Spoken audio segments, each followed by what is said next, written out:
What's up, party people? Mad Cat here, and today I'm going to be doing an on-the-fly comics commentary.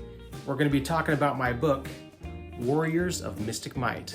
So grab a big old tub of cheese balls and get on over here. Come on.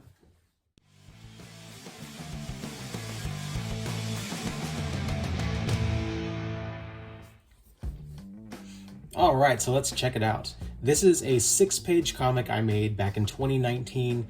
I was heavily influenced by this mighty tome here. Look at that. These were the He-Man Masters of the Universe mini comics.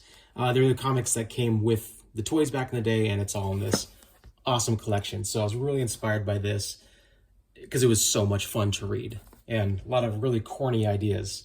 And I mean corny in the most respectful way, if that's even a thing, but I love it.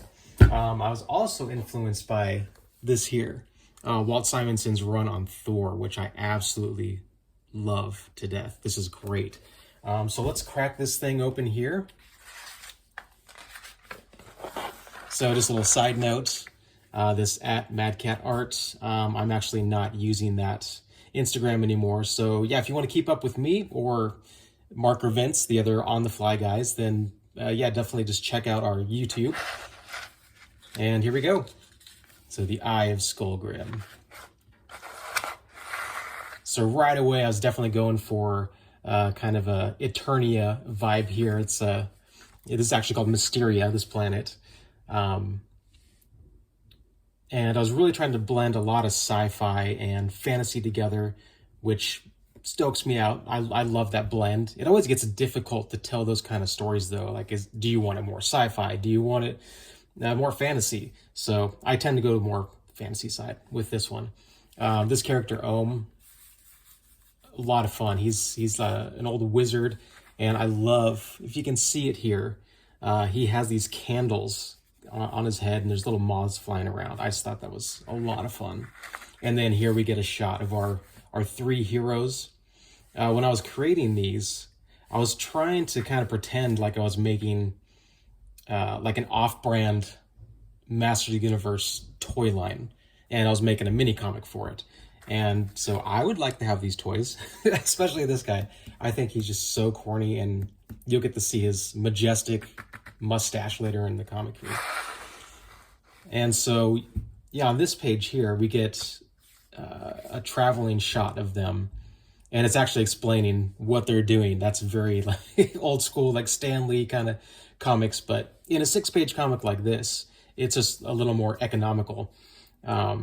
Usually in a longer form story, I wouldn't do that, but and then we get our shot of the villain's lair, Mount Decay.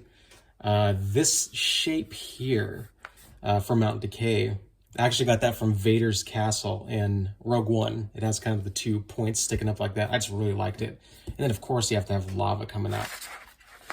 And the next page. Oh, this one. Each page I turn, I just get more excited because I had so much fun making these. Like these corny characters here. I don't think his name is actually in the book, but his name is I Spy. And yeah, he just has one eyeball. So, and so yeah, he sees them intruding on the enemy's territory, and so he goes to tell the bad guy, and here he is, Mandusa. And this was fun to draw, but at the same time, these little snake heads in every panel he's in, trying to make it interesting. That and so we get a shot here of all the different villains. This guy's name is Toxica.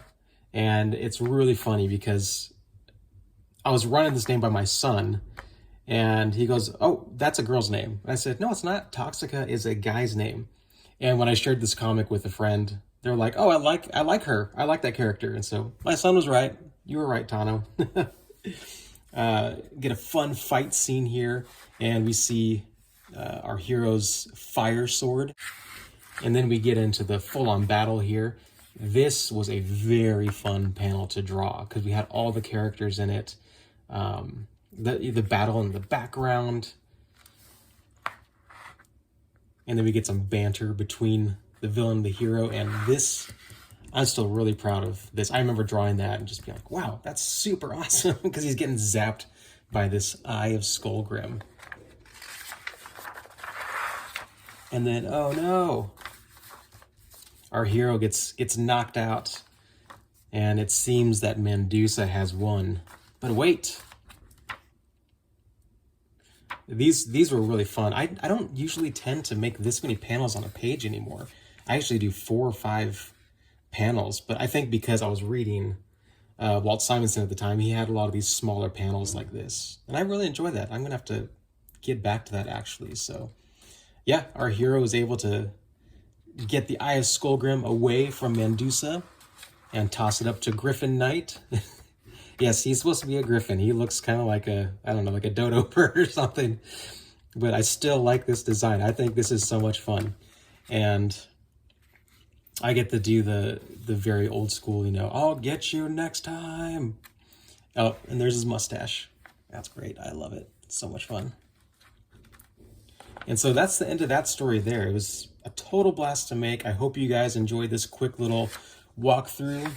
And yeah, if you want to check out some other stuff, here's my ads. Here's an ad for Mark, and then an ad for some of our other books. So, oh, and the back cover. Got to check that out too. So thank you so much for sticking around. We've got a lot more coming out. If you'd like a copy, you can DM us and we'll try and get one to you. And that's it for the Warriors of Mystic Might. Have an awesome day.